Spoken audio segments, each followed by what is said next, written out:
మీరు చూస్తున్నారు తెలంగాణ సమాచార్.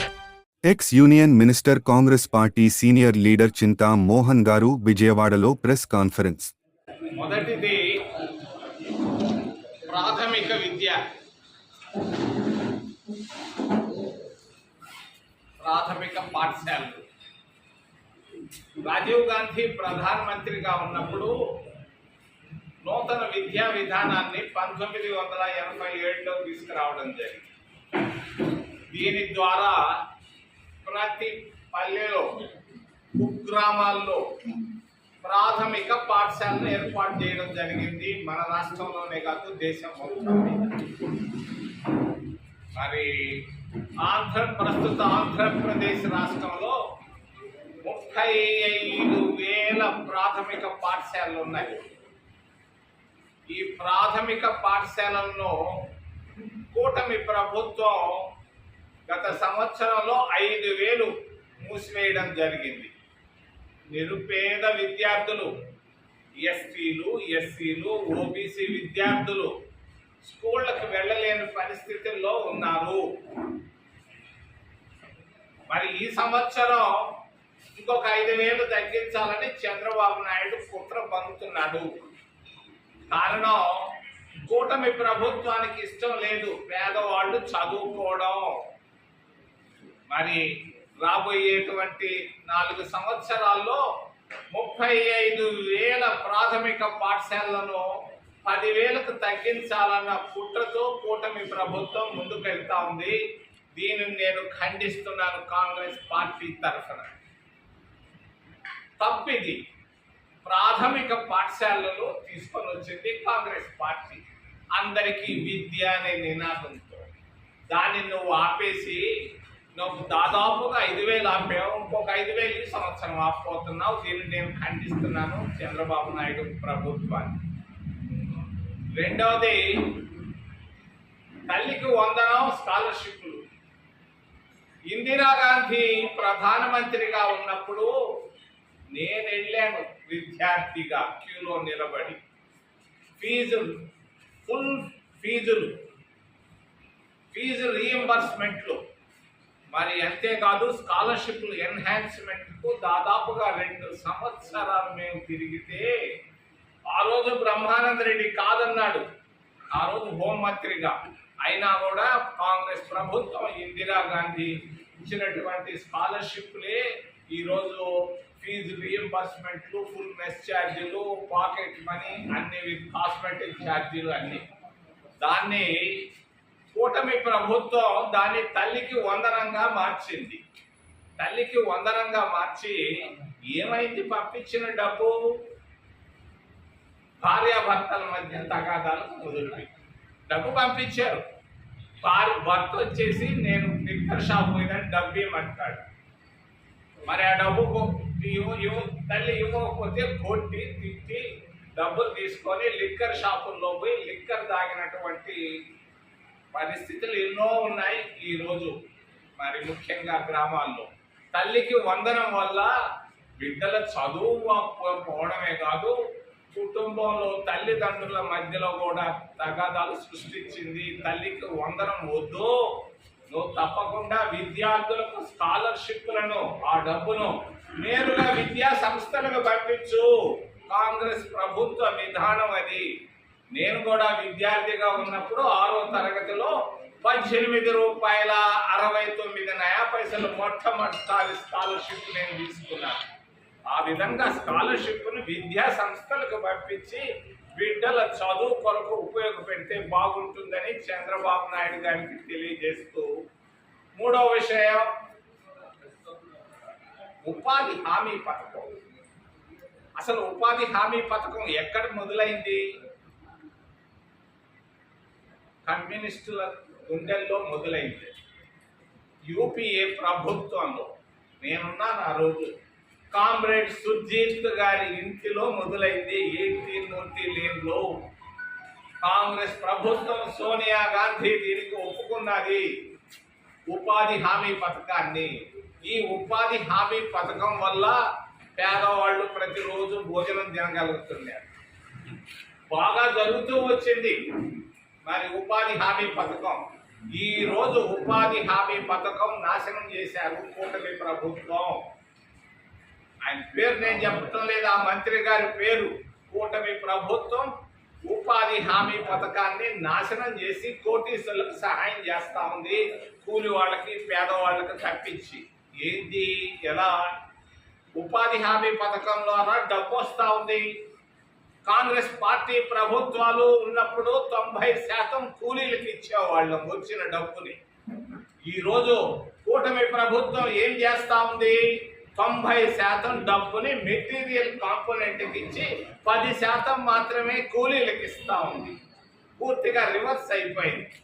మరి ఈ పరిస్థితుల్లో పేదవాళ్ల పరిస్థితి ఆందోళనకరంగా ఉంది. గ్రామాల్లో ఉపాధి హామీ పథకాన్ని నాశనం చేస్తున్నారు. మరి అంతేకాదు, దాదాపు 10,000 మంది ఫీల్డ్ అసిస్టెంట్లు పనిచేశారు గత 3 సంవత్సరాలు. ఆ ఫీల్డ్ అసిస్టెంట్లకు గ్రాట్యుటీ ఇవ్వాలి. దాదాపు ₹1,00,000 గ్రాట్యుటీ ఇవ్వకుండా ఆపెట్టింది కూటమి ప్రభుత్వం.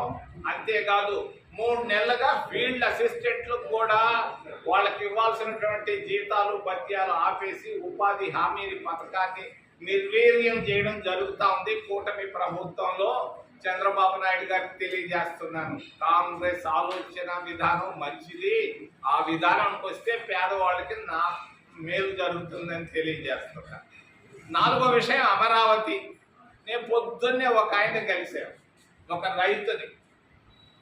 ఆయన దగ్గర 90 ఎకరాలు తీసుకున్నారంట. ఇష్టం లేకుండా ఇచ్చాడు. మరి ఆయనకి అదేదో ఆయన చెప్పింది ఏమీ లేదు. రైతులకు ఇచ్చినటువంటి హామీ ఈ రోజు దాకా జరగలేదు. ఎందుకు ఆ హామీలు ఇవ్వడం? 100 గజాలు 1000 గజాలు ఇస్తానంట. మరి హై రైజ్ బిల్డింగ్ కట్టుకునేదానికి 400 గజాలు ఇస్తానంట కమర్షియల్ కాంప్లెక్స్. అయ్యా చంద్రబాబు నాయుడు గారు, నేను తెలియజేస్తున్నా, మీ అమరావతిని నేనేం వ్యతిరేకించటంలే, కానీ మీ అమరావతి సక్సెస్ కాదు. నేను వ్యతిరేకించటంలే, మాకు మిత్రుడు ఆయన 50 సంవత్సరాలుగా, నేనేం వ్యతిరేకించటంలే. ఈ కాన్సెప్ట్ టోటల్ ఫెయిల్యూరు. రైతులు ఇచ్చేటువంటి భూములు నేనేదో 30,000 ఎకరాలు 35,000 ఎకరాలు CRDA తీసుకుంది, దానికి కూడా మనస్ఫూర్తిగా ఇవ్వటం లేదు. ఇది బాగా టోటల్ ఫెయిల్యూర్ అవుతా ఉంది. నువ్వు అక్కడ ఉన్నటువంటి మూరడు మట్టి తీస్తే చాలా నీళ్లు వస్తున్నాయి. నీళ్ళల్లో ఏం కడతావయ్యా? రాజధాని కానీ సిటీ కానీ. మరి ఈయన కొత్త కాన్సెప్ట్ ఒకటి తీసుకొచ్చాడు.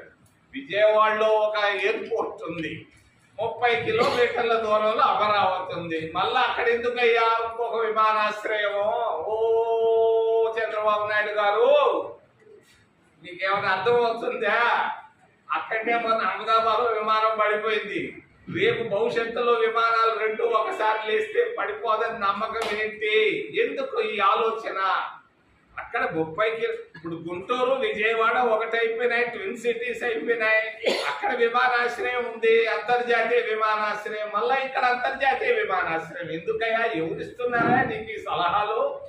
ఆపేసి 5,000 ఎకరాలయ్యా, రైతులు నోళ్లు కొట్టి భూములు తీసుకొని వాళ్ళకి ఇవ్వాల్సినటువంటి పరిహారాన్ని చెప్పిన మాటలు తగ్గుతూ 5,000 ఎకరాల్లో నువ్వు కట్టుకోవాలనంటే ఎక్కడ? నేను వెళ్ళలేదు ఇటువంటి ఆలోచన విధానాన్ని. అక్కడ అమరావతిలో కొత్త విమానాశ్రయాన్ని ఆపు, మంచిది. రైతులకు నష్టం చేసి నువ్వు వాడేదో ప్రతిఫలం సంపాదించాలంటే సంపాదించలేవని చంద్రబాబు నాయుడు గారికి తెలియజేస్తూ, మరి కుప్పం ఆయన నియోజకవర్గం, ఆయన చెప్తుంటాడు, నేను రాబోయేటువంటి రోజుల్లో పేదరికాన్ని నిర్మూలిస్తాను. సొంత నియోజకవర్గంలో 30 సంవత్సరాలుగా ఆయన ఎమ్మెల్యేగా ఉన్నాడు, మంత్రిగా ఉన్నాడు, దాదాపు 15 సంవత్సరాలు ముఖ్యమంత్రిగా. అక్కడ పేదరికాన్ని తీసేయలేని ఆయన ఆంధ్రప్రదేశ్ రాష్ట్రంలో ఏంటి ఆయన పేదరికాన్ని తొలగించబోయేది? సొంత నియోజకవర్గం 30 సంవత్సరాలు నీకు ఓట్లేస్తే నువ్వు అక్కడ ఈ రోజు 3 పూటల్లో 1 పూట భోజనం చేసేవాళ్ళు దాదాపుగా ఉన్నారు. 1 పూట 2 పూటలు పూటికి లేక కష్టాలు పడుతున్నారు. అక్కడ నువ్వేం చేయలేదే.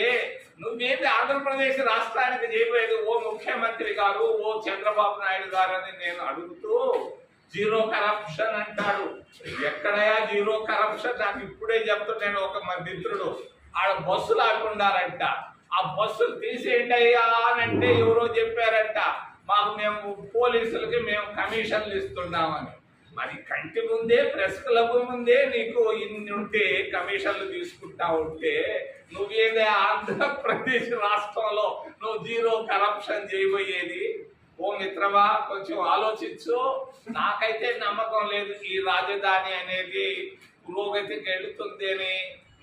ఏం వచ్చేవాడు నమ్మకం ఏముంది దీన్ని ఒప్పుకుంటాడని? మరి 10 అంతల కన్స్ట్రక్షన్ కాస్ట్ పెరుగుతా ఉంది. నువ్వు కట్టేటువంటి 50 అంతస్తుల భవనం భారతదేశంలో కాదు ప్రపంచంలో కూడా ఏ రాజధానిలో కూడా సచివాలయం అనేది 50 అంతస్తుల్లో కట్టలేదు, ఎక్కడా లేదు. రాష్ట్రం 29-30 రాష్ట్రాలు ఉన్నాయి రాష్ట్రంలో, భారతదేశంలో ఎక్కడైనా 50 అంతస్తులు ఉందా? ఏందయ్యా నీ కాన్సెప్ట్? సచివాలయం కూడా ఎక్కేది? ఎన్ని లిఫ్ట్లు కావాలి? ఎంత ఖర్చయ్యా? మరి ఆడ కట్టాడు కేసీఆర్ ఒకటి సచివాలయం, అట్ట కట్టుకో, 1-2 కట్టుకో చాలు కదా. నువ్వు ఎందుకు 50 అంతస్తులు? ఎవరు చెప్తున్నారా? చంద్రబాబు నాయుడు గారు నీకు సలహాలు? ఆపోయా మిత్రమా, ఆపు. ఎన్ని పిచ్చి పిచ్చి చేయొద్దని తెలియజేస్తూ చివరిలో ప్రజాస్వామ్యం అంబేద్కర్ గారు ఎక్కడ రాశాడో, ఎప్పుడు రాశాడో, ఏ విధంగా రాశాడో ఆ భారత రాజ్యాంగమే ఈ రోజు అందరినీ ఇక్కడ కలుపుతా ఉంది. గొప్ప రాజ్యాంగాన్ని రాసినటువంటి అంబేద్కర్ గారికి నమస్కారాలు, సెల్యూట్లు కొడుతూ, ట్రిబ్యూట్స్ తెలియజేస్తూ ప్రజాస్వామ్యం ఎక్కడుంది ఆంధ్రప్రదేశ్లో కానీ భారతదేశంలో కానీ? అదేదో 4th ఫౌండేషన్ అంటారు, పత్రికా స్వేచ్ఛ. ఎక్కడుంది మీకు స్వేచ్ఛ? స్వేచ్ఛ ఉంటే చేతులు ఎత్తండి, నేను వచ్చి పూలమాలేసి శాలువా గొప్పతా. మీరు రాసేదాన్ని మీ మేనేజ్మెంట్లు ఒప్పుకుంటున్నాయా? ఎక్కడ ఉందయా? ఈరోజు జర్నలిజం అనేది క్యాపిటలిజంగా తయారైపోయిందని మీ జర్నలిస్టులే తెలియజేస్తున్నారు. ప్రజాస్వామ్యం ఈ విధంగా అంతేకాదు. ఈ ప్రజాస్వామ్యం మరి కేంద్ర ప్రభుత్వాన్ని గురించి కూడా ఒక మాట గట్టిగా చెప్పదలుచుకున్నారు. మా వాళ్ళు ఏదో 2G స్పెక్ట్రమ్ పోల్ స్కామ్ అని చెప్పి ఆ రోజుల్లో బీజేపీ వాళ్ళు అరిశారు. నేను అంటున్నాను, మోడీ గారిని ఎక్కడో ఉన్నాడు, బ్రెజిల్లో ఉన్నాడేమో.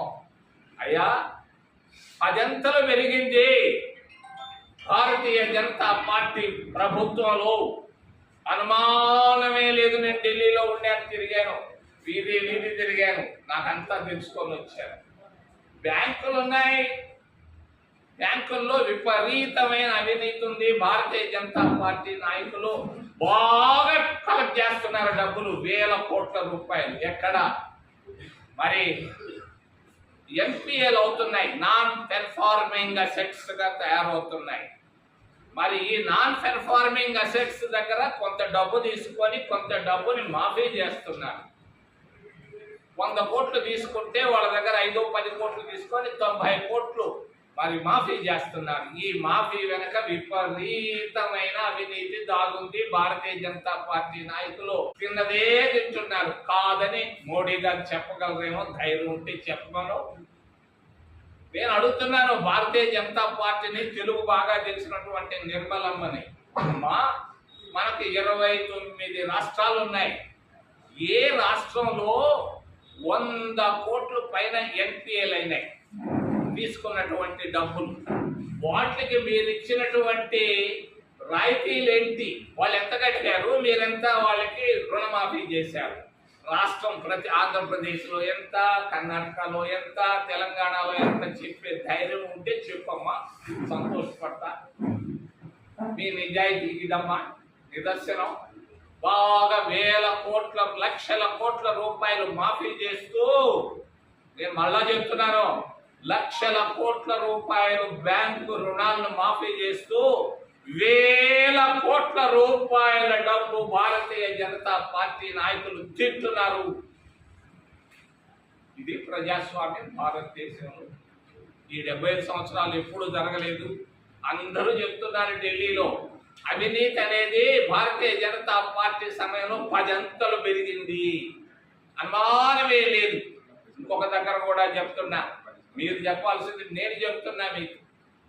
మరి ఆయిల్ ఇంపోర్ట్స్ చేసుకుంటున్నారు, క్రూడ్ ఆయిల్. ఈ క్రూడ్ ఆయిల్లో కూడా విపరీతమైన తప్పులు చేస్తున్నారు. పాపం రష్యన్ ప్యూటిన్ పాపం మంచివాడు, ఆయన ఏంటి తప్పులు చేస్తే నాకెందుకు. మరి ఆయన రష్యా నుంచి క్రూడ్ ఆయిల్ 60% 60% తక్కువగా పంపిస్తున్నాడు ఇండియాకి. ఈ రోజు 60% తగ్గించి పంపిస్తున్నాడు. అదే ఇంటర్నేషనల్ మార్కెట్లో 100 రూపాయలు అయితే ఈయన 40 రూపాయలకి ఇస్తున్నాడు క్రూడ్ ఆయిల్ని భారతదేశానికి. 60% ఆయన సబ్సిడీ ఇస్తున్నాడు. మరి ఈరోజు పెట్రోల్ బంక్ దగ్గర పోతే 100 రూపాయలు పెట్రోల్ లేదే, 100 రూపాయలు మీ స్కూటర్లకు 100 రూపాయలు లేదే కానీ మీకు పట్టరు లీటరు. మరి ఆయన ఇస్తున్నటువంటి రాయితీని ఎందుకు ఇవ్వరు భారతదేశంలో? ఓ నరేంద్ర మోడీ గారు చెప్పు. ఇక్కడ ఉందయ్యా రహస్యం, ఇక్కడ జరుగుతా ఉంది. ఇటువంటి ఎన్నో ఉన్నాయి, వచ్చినప్పుడు మళ్ళా చెప్పుకున్నామని తెలియజేస్తే నా ప్రశ్నలు అడగమని మిమ్మల్ని చేతులు